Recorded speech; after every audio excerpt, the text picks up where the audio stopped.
The garden is going crazy right now, and I have a lot of stuff that I need to pick. So I'm going to take you along and show you what I get.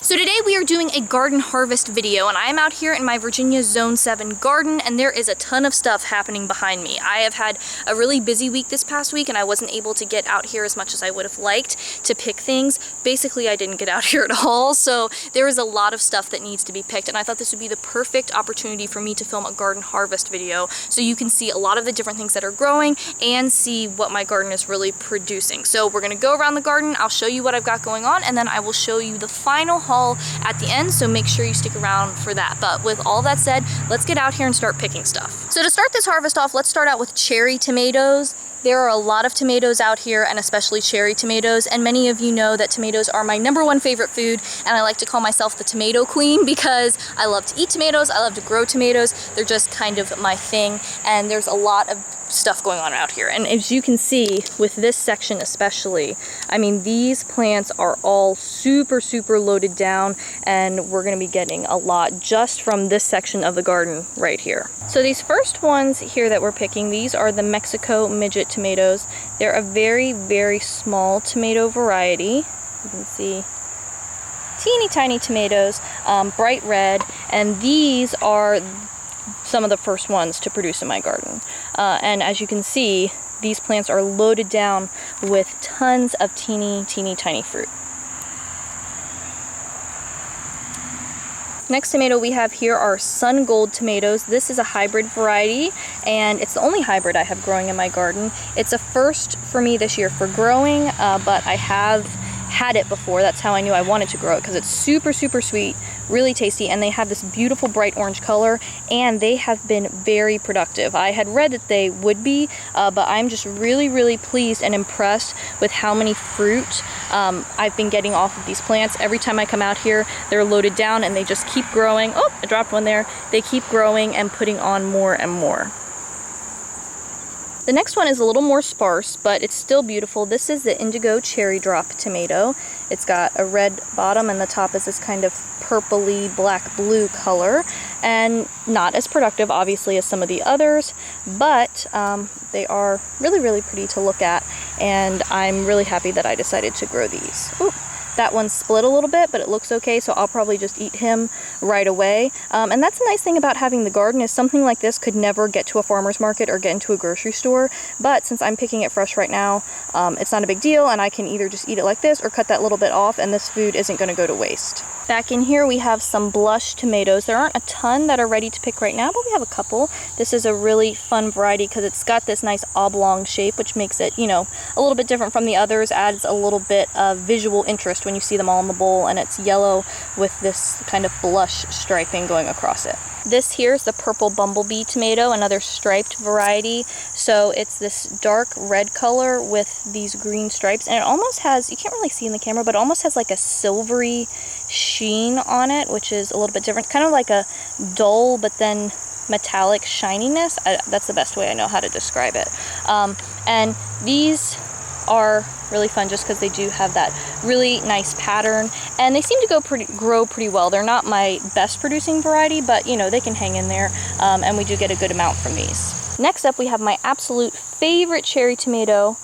This is the black cherry. Really nice flavor, really pretty color. Again, one that has kind of that brick color, which is really nice, and I just love the way this one tastes. It's got some sweetness, but it's not as sweet as the Sungold. I don't know, it feels like the perfect tomato flavor to me. And this one, not as productive as the Sungold, but I don't think anything could be, but it still does pretty well. And as you can see, there's a lot of green fruits on here too, so we have a lot more to come from these plants. This one is the Rise Bumble Bee, related to the Purple Bumblebee. So you can see similar pattern, just different colors. The Purple Bumblebee has the red and the green. This has yellow and kind of like that blush color, again, that pale red that the blush tomatoes have.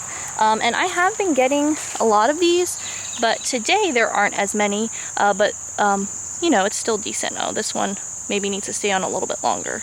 And that one is rotten. So we got one from this plant, and then I'll be picking some other from the plant next to it.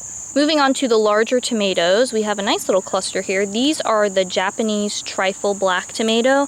They're kind of a medium-sized tomato, and they've got this pear shape, which is really fun. And this is one that does pretty well for me. So I like it because it's a little bit larger for times when I want larger tomatoes, but because it's not super big, I still get a decent amount from the plants. And there are even a couple there on the ground that have fallen down, but they look okay, so I'll pick those up too. Another nice medium-sized tomato is this one. This is the Jaune Flamme tomato. This is one I have grown for several years, and it's one of my favorites. And you're probably thinking, Sarah, it sounds like all the tomatoes are your favorites, because I just keep saying that. But this one really is at the top of my list. It has a really nice flavor, and I also like to cut these in half and roast them, and then pop them in the freezer, and then I can use them in the wintertime to put on pizzas and things like that. Though it looks like the plants are having some trouble this year. You can see the fruits have some little spots on them, which I haven't had that happen before, but they still seem to be producing pretty okay. Now this next one is really exciting because this is a brand new tomato for me. First year I've grown this, and this is the first one that we are picking. Oh, so exciting. Okay, so this is the Dark Galaxy tomato. Look at that. And they seem to have a little bit different shapes and sizes from what I've seen online, but it's got this striping and then like the speckled, like, I mean, look at that. It really does look like a galaxy. So we'll see how this tastes, but as far as looks go, it's doing well. And there's another one that we're gonna pick too. So I'll pick that and put it in the bin, and we'll get to try some of these for the first time. But so far, based on looks alone, I'm very happy. And just so you can see what we have coming, see there's all of these green fruits, and there's a bunch more over here, if I can reach through the tomato cage. And you can see there's different shapes and sizes. So some are kind of that kind of donut-y shape, but then there are these little ones up here. So this is awesome. I'm really happy that these are doing well, and I'm excited for these to ripen up too. Moving on to a similar tomato to that last one. This is, oh, let me get it off. This is the Black Beauty tomato. So again, it has that red bottom and that really dark top. So what happens with these is wherever the sun hits, you get the expression of this really dark, almost black color, and then the undersides are red just because the sun isn't hitting there. But these are another one. I've grown these before and I really like them, so I'm growing them again, and I just love that color. It's so striking and not really something that you see very often, if at all. Now let's move on to peppers. These here are the Jimmy Nardello peppers. This really nice, pretty bright red color, and these are a sweet pepper. When you look at them, you might think they look like they're kind of scary, that they'd be really spicy, but these are actually a really nice, sweet flavor. And let's see, oh, there's another one here. I think this one can come off too.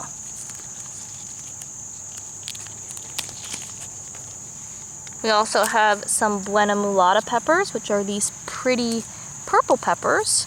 And if you leave them on the plant, they can actually start to turn into other colors too. And like red is one of the colors they can get. You can pick them at any stage, but I like to pick them purple because I've read that that's when they taste the best. Also have some mini bell peppers. These are the orange ones, little teeny tiny guys. These are great for snacking, or, you know, you can always cut them up and use them in a recipe. And then I have some red ones too over here. They also come in like a dark brown color. I haven't gotten those before, but I like having at least the orangey yellow and then the red ones for a little mixture of colors. Then we have Chinese 5-color peppers. This is another one that goes through several different stages, starts off purple and then goes through 5 different colors, and you can pick them at any stage. And when you leave them all on, you can see you get kind of this rainbow of fruits in all the different stages. So since these can all stay on for a little bit longer, I'll just pick a few of these because we have a ton of peppers growing, so if they can stay on the plant, then that's fine, just so I don't pick stuff and then it goes to waste in the fridge. Then something a little more common, we have some jalapenos. I have a bunch of these plants because I feel like you can't have too many of these. But again, I'm picking them, but there's some of these smaller ones I'm going to leave on just because I have so many. I don't need to pick all of them right now. Then in the world of beans, we have these. These are the Rattlesnake Snap bean, green with faint purple striping. These are not doing as well as they have in years past. I think the beds they're in aren't the best, but we are still getting some. Let's see, oh, there's some in there.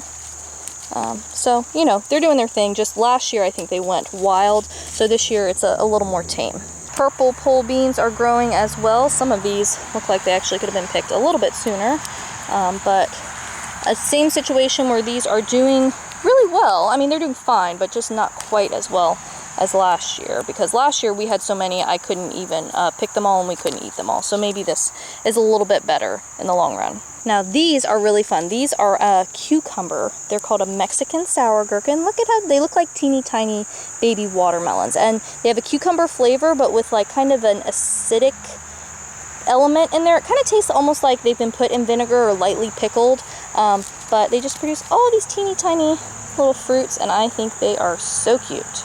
Zinnias are up next. I have kind of a rainbow assortment here of different colors, so I'm gonna harvest some of these and we can bring these inside for a nice bouquet. And I love growing flowers because the bees like them, but they're also pretty to look at, and then, you know, I get to bring them in and brighten up my tablescape in the house. All right, so it's a little bit darker out here now that I've got everything picked and organized, but I think you can still see okay. So we've got all these beans. This thing is full of tomatoes, a few of the Mexican sour gherkins here, tons of different peppers, sweet peppers, hot peppers, and then this is the bowl of all the big tomatoes with those galaxy tomatoes and all the other different kinds mixed in there. And then I got a pretty nice size bouquet on the zinnias as well, so I'll trim these up and put them in some water in the house. So I'm gonna go get all of this stuff inside and taken care of. I hope you like seeing this garden harvest. Let me know in the comments. It's the first time I've done one of these types of garden videos, so I'd love to hear your thoughts on it, and if you liked it. And let me know what is going on in your garden right now, what's growing well, maybe what's not going so well. I always love to hear those kinds of updates. And if you happen to be new here and you want more healthy eating tips and nutrition info and videos like this one, then make sure that you subscribe, because eating healthy and living a healthy lifestyle really doesn't have to be complicated, and I'm going to show you how to do it. And if you want to watch some more videos, I have a couple linked over here that you might like. Thanks for watching. I hope you're having a great day, and I'll talk to you next time.